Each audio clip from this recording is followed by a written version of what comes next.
বর্তমানে বাংলাদেশে ওই যে ফরমালিনটাকে কিন্তু ইউজ করা হয় না। পেস্টিসাইডের নিয়ন্ত্রণের ব্যাপারে বিএসটি এর কোনো এখানে ভূমিকা নেই।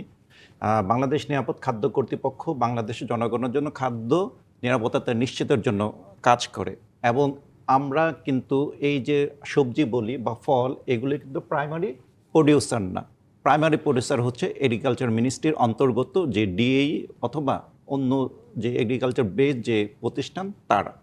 এবং যেহেতু পেস্টিসাইডের কথা বলা হলো, পেস্টিসাইড অ্যাকচুয়ালি আমরা যেহেতু কৃষি প্রধান দেশ, আমাদের ফসল উৎপাদনের জন্য পেস্টিসাইড ব্যবহার করতে হবে, কিন্তু এই ব্যবহারটা আবার জুডিশিয়াল ইউজ করতে হবে। এবং যে কোনো পেস্টিসাইড, আমার সহ-আলোচক বললেন যে এখন অনেক পেস্টিসাইড ব্যান হয়েছে, আপনি শুনে থাকবেন আমরা যখন ছোট ছিলাম অর্গানোক্লোরিন পেস্টিসাইড ব্যবহার হতো, যেটাকে ডিডিটি বলা হলো। এবং ডিডিটিটা হচ্ছে যে পারসিস্টেন্ট অর্গানিক পলিউটেন্ট। এটা যখন ব্যবহার করা হবে এটা পরিবেশে অনেক দিন থেকে যাবে, কিন্তু বর্তমানে যে পেস্টিসাইডগুলো ব্যবহার করা হয় এগুলো আবার আপনার সহজে ডিগ্রেড হয়ে যায়। সো এই ডিগ্রেড হওয়ার আবার কিছু সময় আছে, ডিউরেশন আছে। এই জন্য আপনার এটাকে বলা হয় pre harvest interval.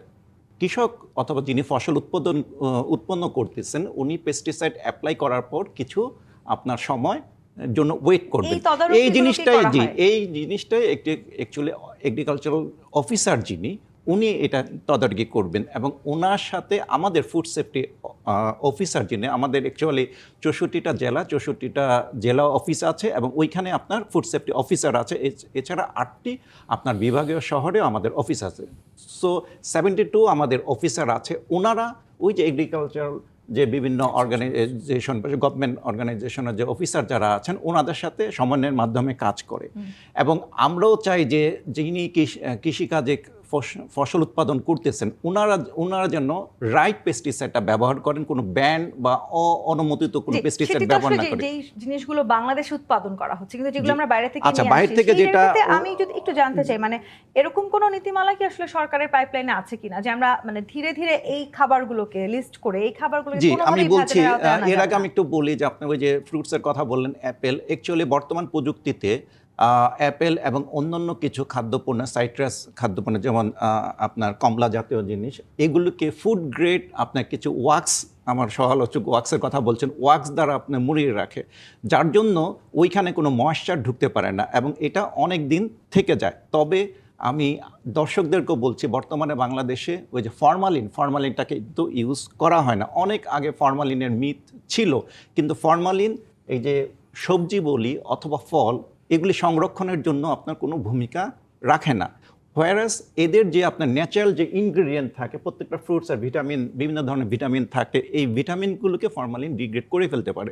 So formalin use হয় না, কিন্তু ওই যে প্রাণী জাতীয় জিনিস সংরক্ষণের জন্য যেগুলি আপনার ল্যাবরেটরি বেস যে রিসার্চ অর্গানাইজেশন, তারা হয়তো ফরমালিন ব্যবহার করেন। কিন্তু বাংলাদেশে আমাদের একটা জনগণের মধ্যে একটা ভয় আছে, আতঙ্ক আছে যে ফরমালিন দেয়। সত্যিকার অর্থে ফরমালিনটা কমে আসছে এবং টোটালি অ্যাকচুয়ালি ফরমালিন ইউজ করা হয় না। আর আপনি যেটা বললেন যে কারওয়ান বাজার বা অন্যখানে, ওইটা কয়েকটা জিনিস। ওইটা একটা হচ্ছে যে ওই যে ক্ষতিকর পেস্টিসাইড এগুলি আছে কি না, এটা একটা। আরেকটা হচ্ছে যে আনহাইজিন ওয়েতে তারা বিক্রি করছে কিনা, এবং সেটা আসলে সত্যি স্বাস্থ্যের জন্য ক্ষতিকর, এবং সেজন্য আমাদের ওইটা ওয়াশ করে নিতে হবে।